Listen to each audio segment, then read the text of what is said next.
কমল cup final ম্যাচে মুখোমুখি হয় বণিক ব্রাদার্স ও নীলজ্যোতি ট্রাভেল। এদিনে ম্যাচে উপস্থিত ছিলেন মুখ্যমন্ত্রী ডক্টর মানিক সাহা, বিধায়ক রামপ্রসাদ পাল সহ আরো অন্যান্যরা। শুভ দুপুর। আজকে এই নিয়ে আমি তিনবার এখানে সূর্যমণি নগরের এই ময়দানে এই কমল কাপ যে টুর্নামেন্ট সেখানে আমি এসেছি। এবারও তার ব্যতিক্রম নয়। তো আমি সর্বপ্রথম এখানে এই সূর্যমণি নগরের মাননীয় বিধায়ক,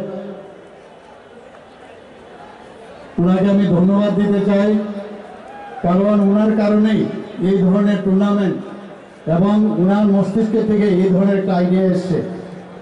আমি রামপ্রসাদ বাবুকে আমি দেখেছি এই ধরনের ইনোভেটিভ আইডিয়া ওনার সবসময় থাকে, এবং যারা এই কমিটিতে যুক্ত আছে, এই টুর্নামেন্ট করার জন্য যারা যুক্ত, তাদেরকে আমি ধন্যবাদ দেব। কথা হবে না, খেলা হবে, বেশি ভাষণ এখানে দেওয়া যাবে না। কাজে খেলা আমি বলবো যে এখনই শুরু হোক। সবাইকে ধন্যবাদ।